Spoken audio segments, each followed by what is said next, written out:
Hello everybody, and thank you for sharing your time with me. I'm sending this message through various different channels to reach my dear Russian friends and the Russian soldiers serving in Ukraine. I'm speaking to you today because there are things that are going on in the world that are being kept from you, terrible things that you should know about. But before I talk about the harsh realities, let me just tell you about the Russian who became my hero.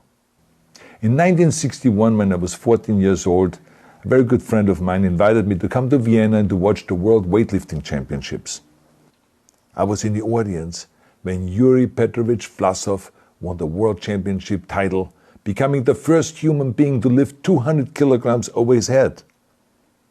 And somehow a friend of mine got me backstage. All of a sudden, there I was, a 14-year-old boy, standing in front of the strongest man in the world. I couldn't believe it. He reached out to shake my hand. I still had a boy's hand. He had this powerful man's hand that swallowed mine. But he was kind, and he smiled at me. I would never forget that day. Never. I went home and I put his photo above my bed to inspire me when I started lifting weights. My father told me to take down that picture and to find a German or an Austrian hero. He got really angry, and we argued back and forth. He didn't like Russians because of his experience in the Second World War. You see, he was injured at Leningrad, where the Nazi army that he was part of did vicious harm to the great city and to its brave people. But I did not take the photograph down, no, because it didn't matter to me what flag Yuri Vlasov carried. My connections to Russia didn't stop there, by the way.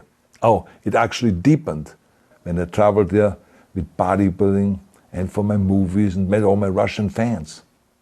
And on one of those trips, I remember, I met Yuri Vlasov once again. It was in Moscow during the filming of Red Heat, which was the first American movie allowed to film in Red Square. Now, he and I spent the whole day together. He was so thoughtful, so kind, and so smart, and, of course, very giving. He gave me this beautiful blue coffee cup. And ever since then, I've been drinking my coffee out of every morning. Now, the reason why I'm telling you all of those things is that ever since I was 14 years old, I've had nothing but affections and respect for the people of Russia. The strength and the heart of the Russian people have always inspired me. And that is why I hope that you will let me tell you the truth about the war in Ukraine and what is happening there. No one likes to hear something critical of the government, I understand that. But as a longtime friend of the Russian people, I hope that you will hear what I have to say. And may I remind you that I speak with the same heartfelt concern as I spoke to the American people when there was an attempted insurrection on January 6th last year, when a wild crowd was storming the US Capitol, trying to overthrow our government. You see, there are moments like this that are so wrong, and then we have to speak up. And this is exactly the same with your government. I know that your government has told you that this is a war to denazify Ukraine.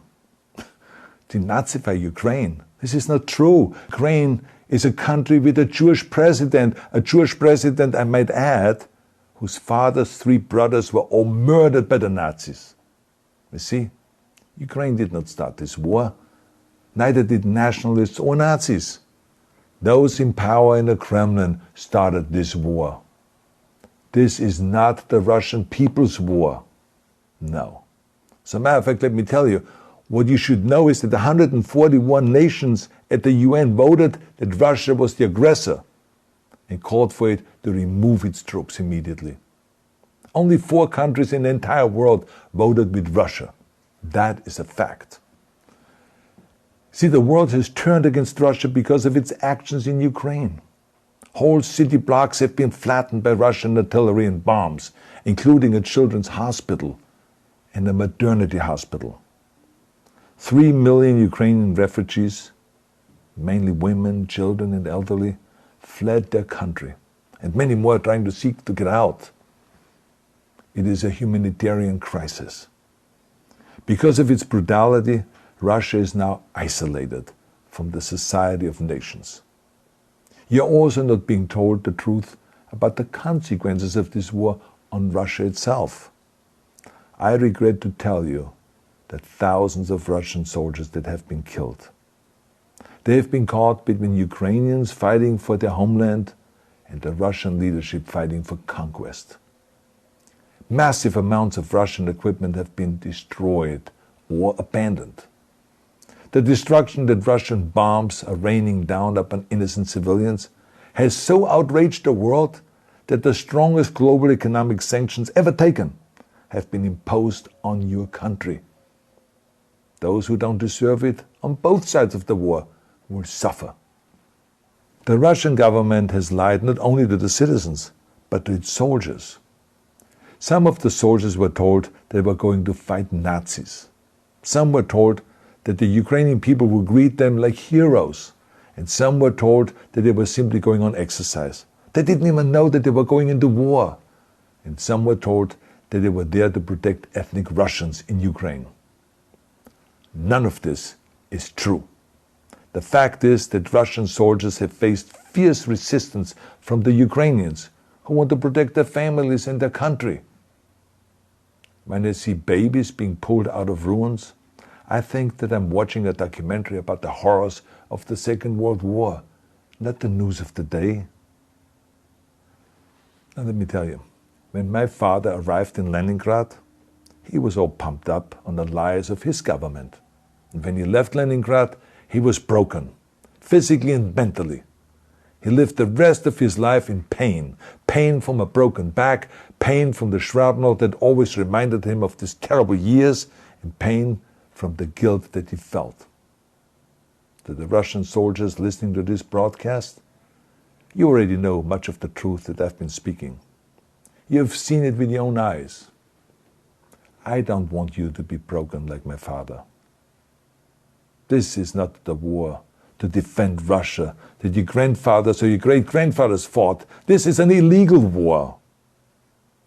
Your lives, your limbs, your futures are being sacrificed for a senseless war condemned by the entire world.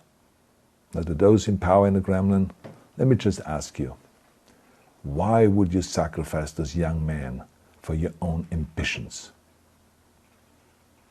To the soldiers who are listening to this, remember that 11 million Russians have family connections to Ukraine. So every bullet you shoot a brother or a sister. Every bomb or every shell that falls is falling not on an enemy, but on a school, or a hospital, or a home. I know that the Russian people are not aware of such things are happening. So I urge the Russian people and the Russian soldiers in Ukraine to understand the propaganda and the disinformation that you are being told. I ask you to help me spread the truth. Let your fellow Russians know the human catastrophe that is happening in Ukraine. And to President Putin I say, you started this war. You are leading this war. You can stop this war. Now, let me close with a message to all of the Russians who have been protesting on the streets against the invasion of Ukraine. The world has seen your bravery. We know that you have suffered the consequences of your courage. You have been arrested, you have been jailed, and you have been beaten. You are my new heroes. You have the strength of Yuri Petrovich Vlasov. You have the true heart of Russia. My dear Russian friends, may God bless you all.